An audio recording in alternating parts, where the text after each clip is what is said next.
What's going on, guys? My name is Steve. Thank you for stopping by my channel. Today, we're going to be reacting to 10 reasons not to move to London. You know, so far, when I've reacted to videos about the London area, they all generally seem to be pretty positive in nature. But when I've looked in the comment sections of those videos, there are a lot of people that have a negative impression about London. And a ton of those people are actually people from the UK.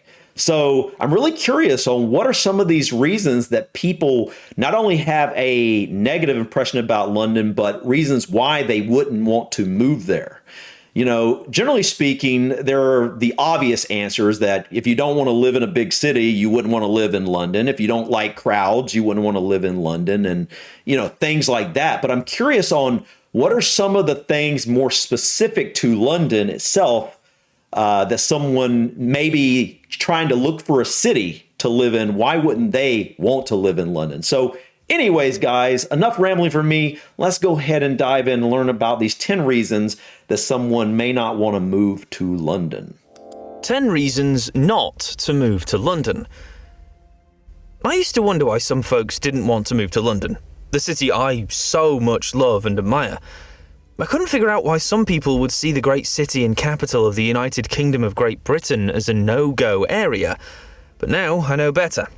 Looking through their eyes, I've seen their reasons not to move to London. I kind of agree with them, though that may not change anything for me about the iconic London cityscape, which I still... Wait, he loves living in London, supposedly, but he can now see reasons why people wouldn't want to. That's interesting. Okay. And I will say, I do like the skyline. I like the way the city looks for a city. You know, I like to visit cities, but I don't think I'd really want to live in a big city. They're the type of places I'd like to go for a week or two and explore. But overall, I'm not a big fan of the traffic. And although you got good public transportation, so maybe the traffic not a big deal. But just the crowds constantly and things like that probably wouldn't really be my thing. But yeah. Still hold in high esteem. Yet I'm not proud to tell you about the negative sides of living in London. For those living well above the poverty line, there's nowhere like London. Their first days, weeks and even months in the metropolis will likely be the moments of unprecedented novelty, energy and infinite possibilities. But living in the British capital may present a nightmare for people living from hand to mouth. Now consider the reasons and see if you can, because of these, decide not to visit London. Okay, I know one of them is going to have to be expensive, how expensive it is. I've heard that London is a very expensive city. I don't know how true that is. Like I said, I've never been, but you know, what is London compared to like New York City? Because New York City is very expensive. I wouldn't want to live there. I wouldn't want to live in New York. No one could pay me. You could not pay me to live there, period. You could probably pay me to live in London. I even though I'm not a big fan of like living in cities long term, I definitely like the look of it. It seems like it's got such a rich history and things like that. I would definitely enjoy exploring for a very long time. To talk about moving there. 1. Housing is very expensive. Yeah. Properties for rent are not at all cheap in London. The first time you start looking for a room, you may wonder whether the prices you've given are actually for a room or the whole flat. Please don't try to convert the amount to the currency of your home country so that you don't develop goose pimples upon realizing how much of that you have to cough out to secure a place just to lay your head. Housing in London is just too expensive. Sometimes the cost of housing can neutralize the excitement and anticipation of seemingly high wages that attract many to the city. This also causes high tenant rotation. At times, you question whether or not you'd ever find a stable home environment. For those who are rich enough to think about buying a home when moving to London, a shocking reality that awaits them is the cost. 2. Oh, I didn't go into details about the cost. I was really curious. Anybody that's in the London area, can you give me some examples in the comments of maybe what the average place is like? Obviously, in London, you're probably going to be getting an apartment or what you guys would call a flat. You probably don't really have a lot of houses. Maybe you have row houses there, like kind of like what we would consider townhouses. But I doubt you have many detached single houses. I think, generally speaking, there's a lot of cities. Cities in general are usually more expensive to have, you know, to live in for housing wise. If you go to, like I said, New York, which I wouldn't want to live in, you go to LA, which I wouldn't want to live in, San Francisco, which I wouldn't want to live in, Charlotte, North Carolina.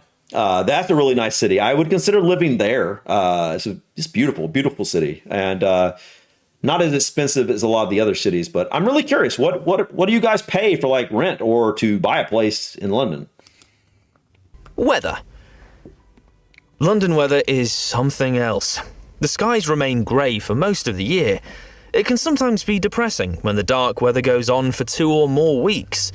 This explains high rates of depression among Londoners of certain status. But while you're coping with the moodiness, the weather can unexpectedly change and become very hot and then suddenly back to rainy and windy.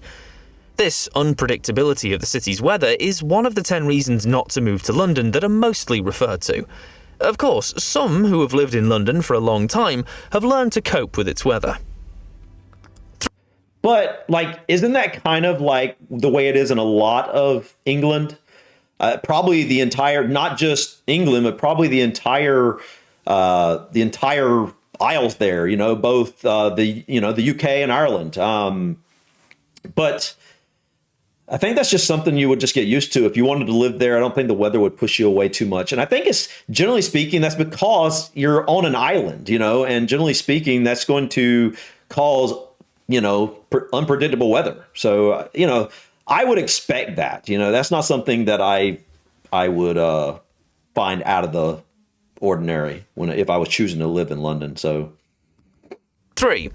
The time taken to get anywhere, be it by car or public transport, is too much. Possibly. For the sake of explanations in this video, let's assume you've stayed long enough to be able to afford a car and all the necessary permits to drive in the metropolis. Driving in central London presents challenges most of the new drivers are not mentally and emotionally prepared for. Driving in London is such hard work that car owners try to avoid. Oh my goodness. If you're among those that enjoy driving your car daily, you have a reason not to move to London. Even if you don't have your car, perhaps as you're just relocating to London, and what you're used to is spending a short time travelling within cities, living in London will shock you. Traffic congestion is just everywhere, and you may travel for 2 hours covering a distance you could cover in 45 minutes elsewhere. Driving daily should be avoided if you can. It can become quite expensive as congestion charges were introduced. 4. No, see, that's the thing. If I was going to move to a city like London, one of the selling perks of it for me would be the fact that I wouldn't need to drive so much. I could get a bike, and that would be great exercise. I could walk, when you're biking or walking, you explore more because you're going by slower, generally speaking. There's also the tube, and then there's buses, and I'm sure Ubers or at least taxis there. I mean, I would probably, if I moved to London, I would probably own a car for when I wanted to drive outside of London. But I probably wouldn't ever drive in London. It would just be, I know, my goodness, I would be so aggravated. I know it would just take forever. I know it would. But yeah, I think the best thing to do would be probably, if you wanted to live in London, but you wanted to save money and not have the traffic and whatever, live right on the outskirts of London where you could get into city center, pretty quickly whenever you wanted to. I think that would probably be the best of both worlds in a lot of ways for people who, anyway, let's continue. Very difficult to make friends. Really? Another reason not to move to London is that many of the newcomers find it difficult to make or keep friends in London. Why? Well, Londoners can sometimes be unfriendly, and hence not pleasant to be around, but please don't hold this against them. Living in London can daily present stressful days, such that the last thing on your mind is socialising. Even if you have casual friends, the distance between you may make it difficult to cultivate friendships. I hope you haven't forgotten how travelling within a heavily congested London metropolis can be stressful. If you're moving to London to make friends, you have to plan the move in such a way that you'll live close to your friends. 5. Okay, that one's actually shocking to me. I always picture the fact of moving to a big city. It's like one of the perks is the fact that it's much easier find friends. But I mean, maybe that's not the case. I mean, and like, if you're from London or you visited London a lot, are the people generally unfriendly? I haven't gotten that impression so far. Now, granted, my experience exploring videos about London is pretty limited at this point. I definitely need to explore more, but I just haven't got that impression so far. And I think it's generally like, I think cities in general can be pretty stressful. So I don't think necessarily the people may not be unfriendly. It may just be you catch them out and about and they're possibly stressed because they're out and about right now. But if they're off of work, they're not heading to work or whatever, and they're just like at the pub or something like that, maybe they're not in that unfriendly state. You know what I mean? I think maybe you catch them at the wrong time. I don't know. Someone please let me know, though. I have no idea if that's true or not, but I just don't have any experience with that yet. So, yeah, please let me know. Thanks. Pollution. As you would find in most large cities, many parts of London are very dirty and polluted. It's particularly noticeable in certain parts, such as in the Tube. London air is far from being the cleanest. Fear of inhaling polluted air is considered a reason not to move to London by some people. Really? They want to stay away from London's toxic air that is at dangerous levels. But what do you expect of a city with heavy traffic? I mean, that's true. Time will tell, anyway, if the introduction of electric cars will make a difference here. 6. I wouldn't have guessed the Tube would have, felt polluted. I mean, I thought the trains would have been electric, and so I didn't. I mean, are they? I don't know. I mean, obviously, he's saying that the air is dirty. So is he saying that? I don't know. Anyway, please let me know. Is the Tube trains, are they not electric? Okay. Anyway, let's continue. But yeah, otherwise, yeah, I would any city, generally speaking, for the most part, a city as big as London would, that's definitely something you got to consider, pollution, man.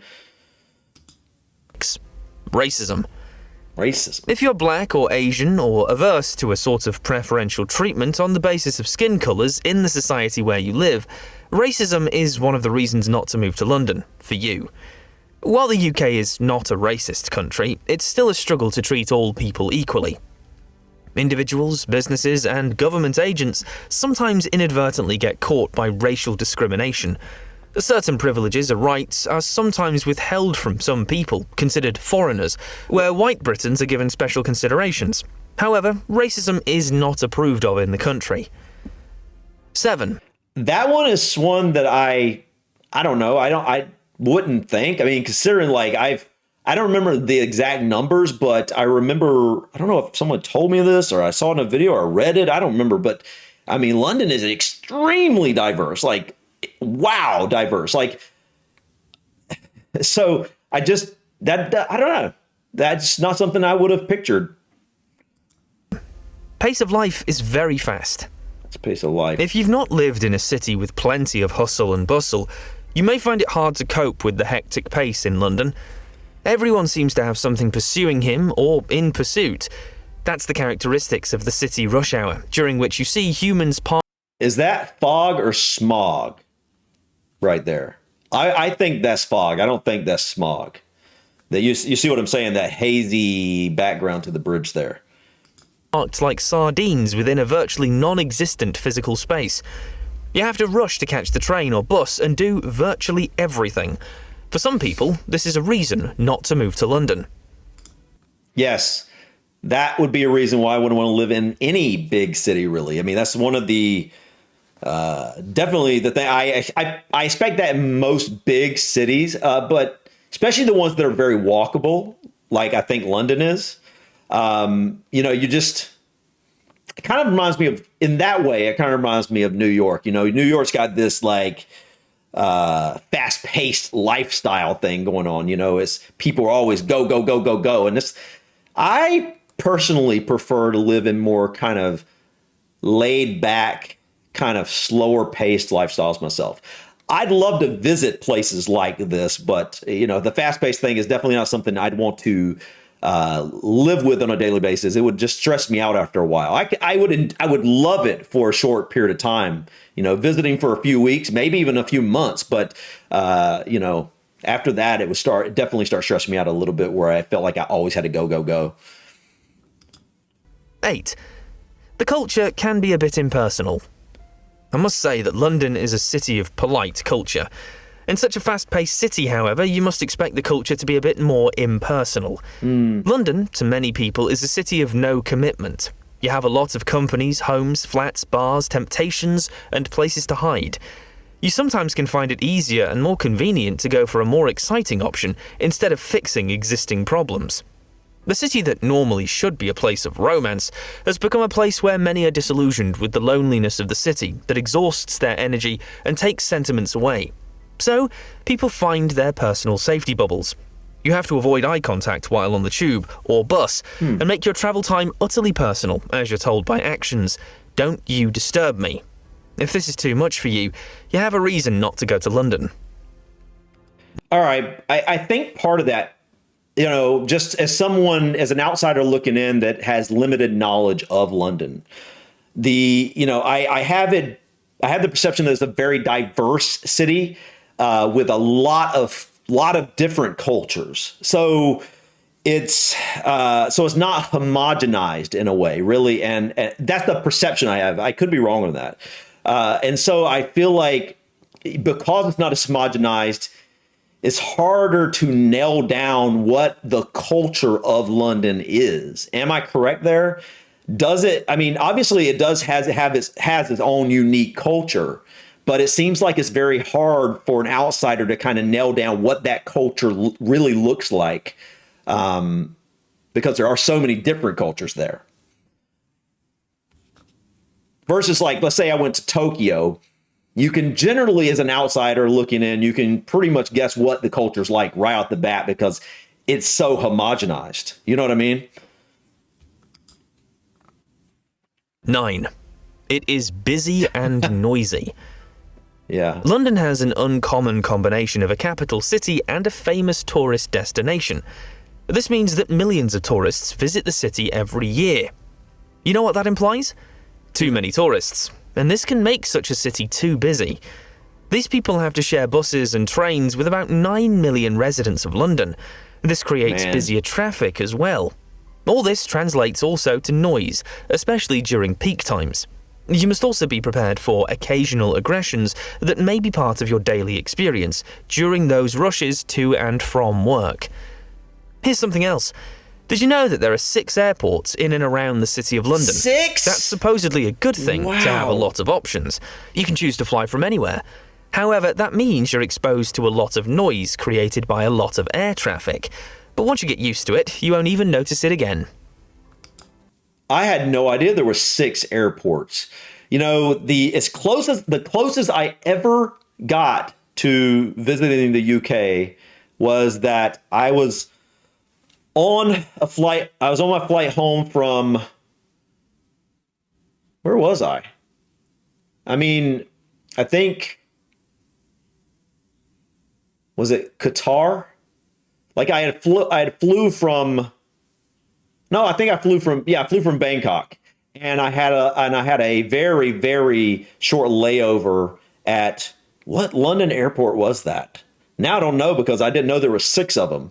But I was in the airport. I wanted to go out and visit so bad, but I couldn't because I had I had 2 hours and I just didn't have enough time.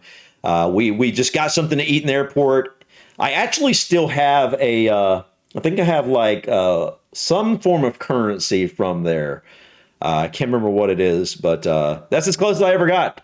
I definitely look forward to visiting at some point in the future. 10. Queues. And finally, soon after moving to London, you have to get used to waiting in queues.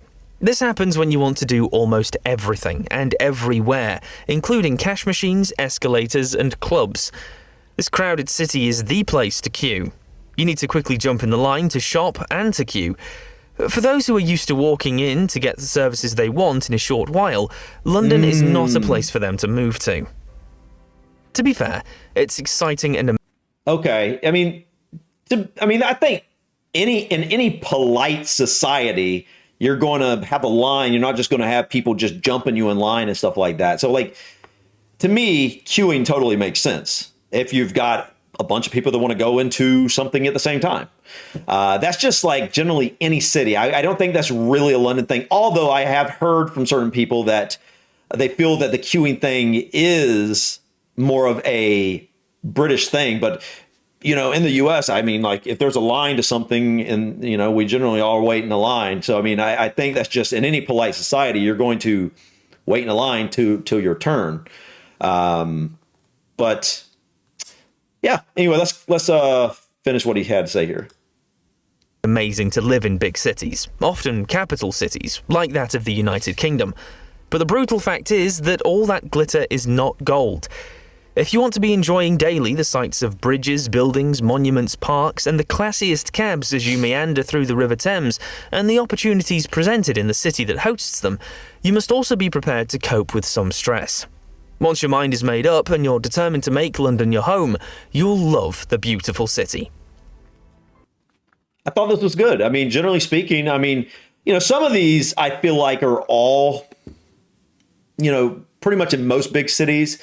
But I do feel like some of these are probably potentially a London issue themselves. But, I would love to know the answer to, like, for example, how expensive the housing is. The weather doesn't surprise me. Like I said, that doesn't really surprise me at all. I figured that would be the case because I've seen other people in the comments talk about, all sorts of places in the UK. The weather is just like, you never know what it's going to be like hour to hour. Now, a lot of people have that perception that it's always raining, and I know that's not true. I know that in a lot of cases throughout the UK, in some parts, they tend to get, more rain than a lot of areas around the world, but that doesn't mean it's always raining. And it's obviously, generally speaking, cooler than, a lot of the areas I'm from, for the most part, I believe. Takes time to get anywhere. Absolutely. I believe that's probably the case. Now, this is one I don't understand. I taught about these, so I really don't need to go over them again, but very difficult to make friends. That's one that's surprising to me. Is it because there's so many different cultures that it's hard to connect with people quickly because you don't share the same culture, so it's hard to find the commonalities or something like that? I don't really know. The pollution is one that surprises me really kind of because, like, I have this picture that, it's just so much more modern than a lot of cities. Maybe it is in a lot of cases, but not in others. I don't know. But anyway, guys, for the most part, I thought this was a really good list, and please feel free to add what you would have to add to this. What reasons would you say you wouldn't want to live in London, especially if you're in the UK and you are, you visited London? Please let me know how you feel about it. Also, if you are in London, what do you love about it? I've obviously seen quite a number of things that I would love about visiting London. So much history. It's such a beautiful place. Seems like the type of city that you could do anything you wanted to do and have anything you wanted to have as well. It just seems like a really great place to visit. I think it's a really great place to live for a lot of people if you like that busy city type of lifestyle. But yeah, guys, thank you so much for stopping by. Please click that like button. Feel free to drop your comments or suggestions about this video or others. And don't forget to subscribe to continue to follow me on my journey to discover my British and Irish ancestry. Until next time, guys, peace.